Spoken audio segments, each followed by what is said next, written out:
RSS ने देश की सभी संस्थानों पर कब्जा कर लिया है। राहुल गांधी ने कहा कि मोहन भागवत कह रहे हैं कि 1947 में भारत को सच्ची आजादी नहीं मिली थी। मोहन भागवत का ये बयान हमारे स्वतंत्रता सेनानियों के साथ साथ हर एक भारतीय नागरिक का अपमान है। भागवत का कमेंट हमारे संविधान पर हमला है। उन्होंने हाल ही में जो कहा वो देशद्रोह है। भागवत के हिसाब से अंग्रेजों के खिलाफ आजादी की लड़ाई का कोई महत्व ही नहीं है। मोहन भागवत अगर किसी और देश में ऐसे बयान देते तो अब तक गिरफ्तार हो जाते, उनके खिलाफ केस भी चलाया जाता। भागवत के हिसाब से देश में संविधान का कोई महत्व नहीं है। राहुल ने मोहन भागवत के बयान को सीधे सीधे बकवास करार दिया। इसके साथ ही उन्होंने कहा कि अगर आप मानते हैं कि हम बीजेपी आरएसएस नामक राजनीतिक संगठन से लड़ रहे हैं तो आप समझ नहीं पा रहे हैं कि क्या चल रहा है। ये दो विचारों के बीच की लड़ाई है। एक हमारा विचार है जो संविधान का विचार है, दूसरी तरफ आरएसएस का विचार है जो इसके उलट है।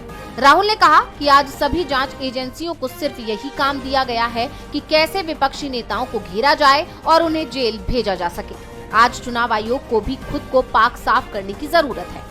चुनाव आयोग को भी महाराष्ट्र और हरियाणा चुनाव का डेटा देना चाहिए, लेकिन चुनाव आयोग इसे नजरअंदाज कर रहा है। राहुल ने आगे कहा कि हमें कैसे भरोसा होगा कि इलेक्टोरल सिस्टम सही है। चुनाव आयोग को साबित करना चाहिए कि चुनाव पारदर्शी तरीके से हो रहे हैं, लेकिन ऐसा नहीं हो रहा है। राहुल गांधी ने बीजेपी आरएसएस पर तीखा हमला बोला तो दूसरी तरफ बीजेपी अध्यक्ष जेपी नड्डा ने राहुल गांधी पर ही सवाल उठा दिए।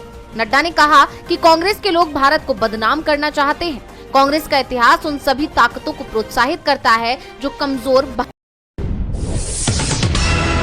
सुप्रीम कोर्ट ने केंद्र की मोदी सरकार और चुनाव आयोग को नोटिस जारी कर जवाब मांगा है। बता दें कि 9 दिसंबर को पंजाब हरियाणा हाईकोर्ट की तरफ से चुनाव से जुड़ा डेटा निर्धारित शुल्क लेकर जो भी इसकी डिमांड करे उसे देने का आदेश चुनाव आयोग को दिया था। हाईकोर्ट ने यह फैसला सुप्रीम कोर्ट के वकील महमूद प्राचा की याचिका पर दिया था। अपने फैसले में हाईकोर्ट ने चुनाव आयोग को निर्देश दिया था कि प्राचा के मांगने पर 4 हफ्ते में उन्हें डेटा उपलब्ध करा दिया जाए, लेकिन सरकार ने चुनाव नियम ही बदल दिए। इसके खिलाफ कांग्रेस महासचिव जयराम रमेश ने सुप्रीम कोर्ट में याचिका दायर की, जिसमें उन्होंने कहा था कि चुनाव नियमों में किए गए बदलाव चिंता में डालने वाले हैं। नियम में ये बदलाव चुनावों की अखंडता को कमजोर करते हैं। संशोधन महत्वपूर्ण सूचनाओं तक जनता की पहुंच को प्रतिबंधित करते हैं, जिससे चुनावी प्रक्रिया की पारदर्शिता खत्म हो जाती है। दरअसल केंद्रीय कानून मंत्रालय ने दिसंबर में भारत के चुनाव आयोग की सिफारिश पर चुनाव नियम 1961 के नियम 93(2)(a) में संशोधन किया था। संशोधन उन दस्तावेजों को सीमित करता है जो सार्वजनिक निरीक्षण के लिए खुले हैं, विशेष रूप से सीसीटीवी फुटेज, वेबकास्टिंग वीडियो और उम्मीदवारों की रिकॉर्डिंग जैसी इलेक्ट्रॉनिक सामान तक एक्सेस को प्रतिबंधित करता है।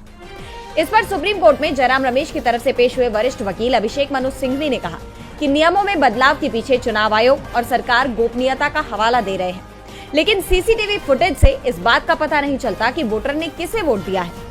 इससे पहले जयराम रमेश ने सवाल उठाते हुए कहा था कि चुनाव आयोग एक संवैधानिक बॉडी है जिस पर स्वतंत्र और निष्पक्ष चुनाव कराने की जिम्मेदारी है। उसे एक तरफा और बिना सार्वजनिक परामर्श के इस तरह के महत्वपूर्ण कानून में बेशर्मी से संशोधन करने की अनुमति नहीं।